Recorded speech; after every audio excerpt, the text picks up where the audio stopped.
40% 또는 50%까지 다운페이를 하셔야 돼요. 그러니까 월급 받으신 분들은 이제 회사로 그렇게 하면 되고, 네. 비즈니스 오너들은 아까 말했듯이 CPA 분이 이렇게 서류를 해주시면 네. 가능합니다. 그리고 여러분 안녕하세요. 캘리판입니다. 오늘 부동산 정보 융자 전문가 우리 선생님 모시고 말씀을 나눌 텐데요. 늘 말씀드리지만 소개는 본인이 네, 카이포일 랜딩에서 융자를 하고 있는 박지원입니다. 초대해 네. 주셔서 고맙습니다. 자, 우리 박 선생님과 함께 융자 이야기 할 텐데요. 앞에 영상에서 예고해 드린 대로 오늘은 한국에서 미국에 있는 집을 구입하는 방법에 대해서 소개를 해 드리려고 합니다. 자, 한국에서 미국에 집을 구입할 수 있다 없다? 네, 있습니다. 융자를 받을 수 있다 없다? 네, 있습니다. 이 부분에 대해서 말씀을 나누도록 하겠습니다. 저번 영상이죠. 네. 저번 영상에서 제가 그 크레딧 리포트, 그러니까 거기에 대해서 제가 설명을 드렸지 않습니까? 근데 이 외국인들은 소셜 번호가 있다 없다? 없다. 있을 수도 있죠. 그러나요? 네, 있을 수도 있는데 왜 물어보세요? 있을 수도 있죠. 있을 수도 있는데 네. 기본적으로 외국인이라고 말하는 거는 소셜 넘버가 없어야 돼요. 대부분. 없어야 네. 되고, 그러니까 크레딧 조회 자체가 안 돼야 되죠. 왜냐하면 외국인이니까. 그러니까 소셜 넘버가 없어야 되고, 그 다음에 이제 합법적으로 미국에 들어오든지 아니면 들어올 수 있어야 돼요. 비자가. 예. 예. 만약에 불법으로 여기 계셨는데 네. 는 융자 자체가 안 돼요. 근데 소셜이 없으니까 이제 랜드마다 조금 차이는 있습니다. 어떤 데는 인터내셔널 크레딧 리포트라는 걸 만들어 오라 그래요. 그러면 예를 들어 뭐 한국이면 예. 이제 그 업체하고 얘기를 하면 뭐 한국의 뭐 통신 업체라든지 네. 뭐 가스 컴퍼니 뭐 무슨 크레딧 카드 이런 그 빌 같은 걸 주면 그 크레딧 인터내셔널 크레딧 리포트 만들어주는 그 회사에서 이상하게 만들어 와요. 어떻게 하는지 저도 잘 모르겠습니다. 예. 근데 그게 비용을 주면 네. 이렇게 리포트를 만들어 오더라고요. 그건 한국에서 만들어 주는 아니요, 여기 업체가 아, 있어요. 여기서요? 여기서 이제 한국어 어떻게 연결을 해서 네. 그 리포트를 만들어 주는데 뭐 랜드마다 차이는 있는데 그렇게 요구하는 데도 있고 아니면 그냥 그거 자체 생략하는 데도 있고 그럼 이제 생략한 대로 뭐 가도 되겠죠. 네. 그 다음에 기본적으로 랜드마다 조금 차이는 있지만 40% 또는 50%까지 다운페이를 하셔야 돼요. 다운페이가 네, 좀 많고. 많죠. 예. 왜 많냐고 이렇게 컴플레인 하시는 분이 있는데 반대로 이제 여기에 랜더신데 네. 뭐 모르는 나라 분한테 돈 빌려주려고 그러면 안 안 빌려줄 것 빌려주지. 같아요. 네, 그러니까 그러네요. 다운을 많이 하셔야 돼요. 랜드 입장에서도. 그리고 인컴적인 것도 네. 미국 그 융자 가이드라인 자체가 인컴을 베리파이 하지 않고는 융자를 못 하게 돼 있어요. 그렇죠. 여기 사시는 분들. 그렇죠. 마찬가지죠. 그러면 두 가지 방법이 있는데 네. 월급 받고 계시는 분들은 잡 베리피케이션 할 때 그 한국에 있는 업체에다가 랜더가 잡 베리피케이션을 보냅니다. 그래서 그 서류에다가 인사과라든지 뭐 어카운트 담당 네. 뭐 사장님이 이분이 여기서 일하고 있다. 잡 인컴은 얼마다 이렇게 베리파이를 해주셔야 돼요. 해주셔야 되는데 방금 같은 경우를 할 때 회사 규모가 너무 작거나 네. 아니면 뭐 그 회사 홈페이지라든지 뭐 홈페이지가 없다든지 네. 뭔가 좀 이렇게 뭐 좀 시시한 회사라 그러죠. 네, 뭐 네, 그러면 랜드에서 이걸 인정을 안 해주려고 그래요. 아무래도 좀 검증이 돼야지 그렇죠. 돈을 빌려주죠. 그렇죠. 뭔가 기본적으로 웹사이트 정도는 나와주면 그걸 좀 인정을 해주더라고요. 예. 근데 뭐 아니면 뭐 네이버에 우리가 링크를 주는 거지. 야, 네. 네이버에 가서 이렇게 설치하면 이런 게 뭐 나온다. 뭔가 이렇게 좀 더 회사에 대해서 프로바이드 할 수 있는 게 많으면 네. 그런 경우는 괜찮습니다. 근데 뭐 어디 뭐 진짜 회사 주소, 그다음에 이름, 네. 전화번호만 주면서 뭐 이메일까지 해서 이렇게 주면 그거는 확인할 수가 안 돼요. 없으니까. 확인을 하더라도 랜더리 안 하려 그래요. 네. 그런 건 안 하려고 그러고 그다음에 일단 회사 규모가 좀 있어서 조금 잡 있어요. 베리파이, 그러니까 직업 확인이 돼야 된다. 그렇죠. 예. 네. 그리고 이제 비즈니스 하시는 분들은 한국에도 CPA가 있지 않습니까? 네. KCPA라고 네. 한국 회계사분이 이 비즈니스에 대해서 1년 또는 2년치에 대한 P&L, Profit and Loss Statement라고 그 비즈니스에 대한 손익정산서라고 그러죠. 네. 그거를 이렇게 만들어 주셔야 돼요. 그건 이제 CPA 분한테 CPA 부탁하면 그래서 그거를 영어로 번역을 해서 가지고 오셔야 돼요. 오. 그러니까 CPA 분 서류도 좀 몇 개 더 들어갑니다. 예. 모든 거를 다 번역을 해서 가지고 예. 와야 돼요. 그러니까 이런 것들을 해주셔야 되는데 물론 이제 비즈니스가 마이너스라고 CPA가 해주면 융자 자체는 안 돼요.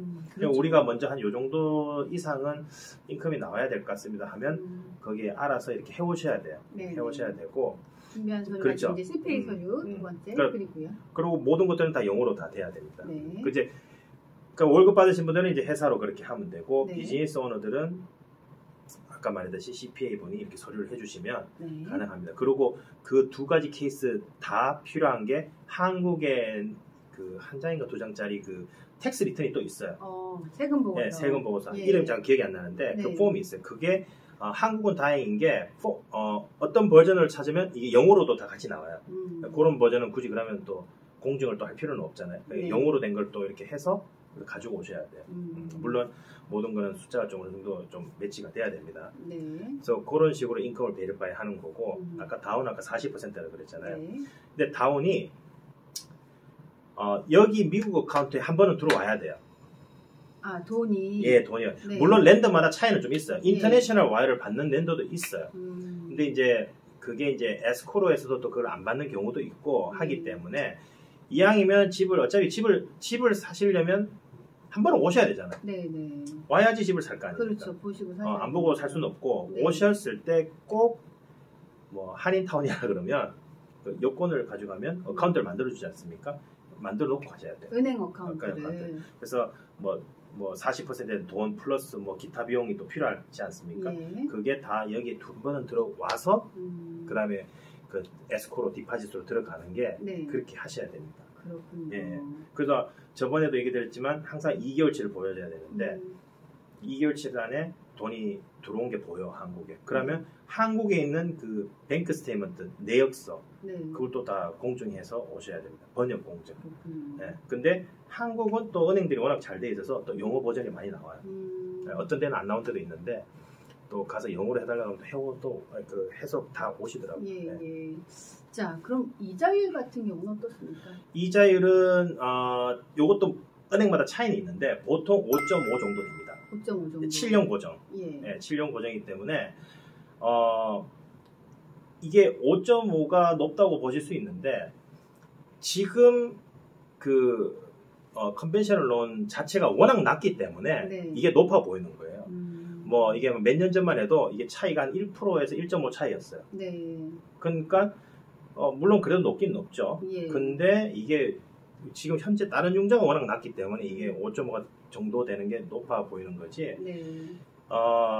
외국인 융자라는 거는 은행 입장에서 솔직히 별로 안 좋아해요. 리스크가 좀 있죠. 그렇죠. 은행에서 볼 때. 네. 예. 그렇기 때문에 담보도 많이 갖고 하는 거고 그 다음에 이제 더 많은 이자율 리스크가 많으니까 더 네. 많은 이자율 요구하는 거죠. 예. 하지만 한국에서도 미국에 투자하실 수 있는 방법이 있으니까 네. 좀 참고하시면 좋겠고요. 네. 이 부분을 좀 여쭤보고 싶은데 미국에 계시고 미국에 살고 계시는데 네. 체류 신분이 외국인이신 분들이 계십니다. 그런 분들이 집을 구입하실 때 융자를 외국인 융자로 하셔야 되는 거죠?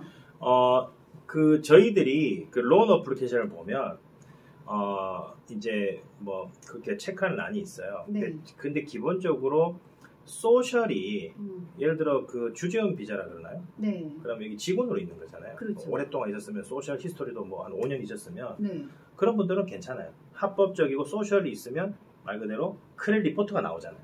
이 사람에 대해서. 네네. 그러면 외국인 유저가 갈 필요가 없는 거죠. 그래요? 그렇죠. 근데 소셜이 만약 1년밖에 안 됐다.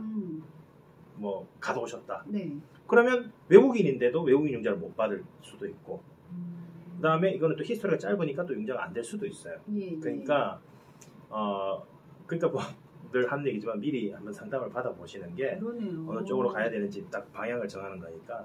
보통 분들이 생각하실 때는 영주권자와 시민권자가 아니면 외국인 융자를 받아야 된다 이렇게 알고 계시거든요. 아닙니다. 아니에요. 아닙니다. 예. 그럼 이투 비자로 지금 현재 와 계신 분들도 계세요. 네. 그분들은 이제 체류 신분을 이투로 유지하고 뭐 여기서 쭉 몇 년을 지금 사시는 분들인데 네. 그런 분들도 그러면은 외국인 가능하죠. 융자가 아닌 거예요. 그렇죠. 오래됐으면. 네. 오. 네. 오래되셨으면 외국인 융자. 그러니까 외국인이라는 거는 여기서 네. 경제적인 활동을 하면 안 됩니다. 맞죠? 그러니까 그래서 소셜이 없는 거죠. 근데 네, 이제 네. 여기서 활동을 하시고 그러면 이제 소셜 히스토리를 좀 쌓으셔야 돼요. 어때도 예. 매년 쌓으시면 이제 여기 현지인 융자로 할 수 있습니다. 그렇군요. 오늘 새로운 정보를 또 알았습니다. 네. 지금 미국에서 뭐 영주권자, 시민권자 아니신 분들은 어떻게 집을 구입해야 되는지 좀 걱정이 많으셨을 텐데 오늘 도움이 많이 되셨을 것 같고요. 한국에서 투자하실 분들도 미리 좀 준비하시면 융자 전문가에게 미리 문의를 하시면 또 계획을 세워가지고 투자하실 수도 있으니까 문의해 주시면 좋겠습니다. 자막 나가나요? 예, 나가고 있네요. 네. 자, 오늘 함께 해주셔서 감사드리고요. 저희가 또 다음 영상에서 더 좋은 정보로 찾아뵙도록 하겠습니다. 오늘 박지훈 선생님 함께 했습니다. 고맙습니다. 네, 고맙습니다. 마지막 인사하고 가시겠네요. 뭐라 그랬죠? 어디 가지 마세요. 어디 가지 마세요. 어디 가지 마세요. 어디 가지 마세요. 네. 자, 구독, 좋아요 부탁드립니다. 여러분, 어디 가지 마세요. 여기다.